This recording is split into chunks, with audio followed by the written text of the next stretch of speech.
الفضل YouTube channel میں آپ کا استقبال ہے۔ اس چینل پر روزانہ قرآن پاک کی ایک آیت تلاوت سماعت ترجمہ اور مختصر تشریح پیش کی جا رہی ہے۔ ویڈیو اپلوڈ ہونے پر نوٹیفیکیشن پانے کے لیے اس چینل کو سبسکرائب کریں اور بیل آئیکن ضرور دبائیں۔ السلام علیکم ورحمۃ اللہ وبرکاتہ۔ میرے دینی و ایمانی بھائی اور بہنوں، سورہ مائدہ آیت نمبر 70 پیش خدمت ہے۔ اعوذ باللہ من الشیطان الرجیم، لقد اخذنا میثاق بنی اسرائیل وارسلنا الیہم رسلا كلما جاءهم رسول بما لا تهوى أنفسهم فريقا كذبوا وفريقا يقتلون۔ ہم نے بالیقین بنی اسرائیل سے عہد و پیمان لیا اور ان کی طرف رسولوں کو بھیجا۔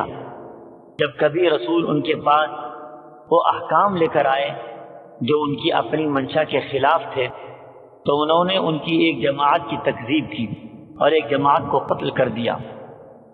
حضرات، شریعت، احکامات کی تابعداری، اطاعت و فرمانبرداری اس کا نام ہے کہ خدا کی طرف سے آئی ہوئی ہر بات کو مانے، خواہ عقل میں آئے یا نہ آئے۔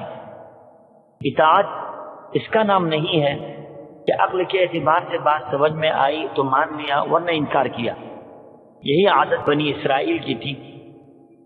حضرات، اللہ تعالیٰ نے یہود و نصارہ سے وعدے لیے تھے کہ وہ اللہ کے احکام کے پابند رہیں گے، وحی کی اتباع کریں گے، لیکن اس وعدے اور میثاق کو توڑ دیا، اپنی رائے اور خواہش کے پیچھے لگ گئے۔ کتاب اللہ کی جو بات ان کی منشا اور رائے کے مطابق تھی تو مان لیا، جس میں اختلاف نظر آیا ترک کر دیا۔ اتنا ہی نہیں بلکہ بہت سے رسولوں کی مخالفت کر کے ان کو جھوٹا بتایا اور 2 قدم آگے بڑھ کر ان کو قتل تک کر دیا۔ وجہ اس کی یہ تھی کہ وہ احکامات ان کی رائے اور قیاس کے مطابق نہ تھے۔ اتنے بڑے گناہ کے باوجود بے فکر ہو گئے اور دعویٰ کرنے لگے کہ ہمیں کوئی سزا نہ ہوگی، حالانکہ انہیں زبردست روحانی سزا کے اندر مبتلا کر دیا گیا، یعنی حق سے دور پھینک دیے گئے اور ایسے اندھے بہرے بنا دیے گئے کہ نہ حق کو سنے اور نہ ہدایت دیکھ سکے۔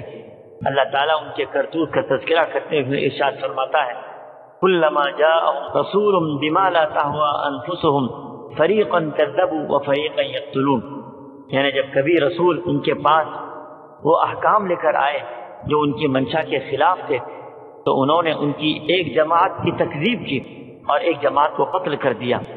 روایات میں آتا ہے کہ یہ لوگ اندھے بہرے ہو کر حضرت زکریا اور حضرت یحییٰ علیہ السلام کے قتل کی جرأت کی اور حضرت عیسیٰ علیہ السلام کے قتل پر تیار ہو گئے۔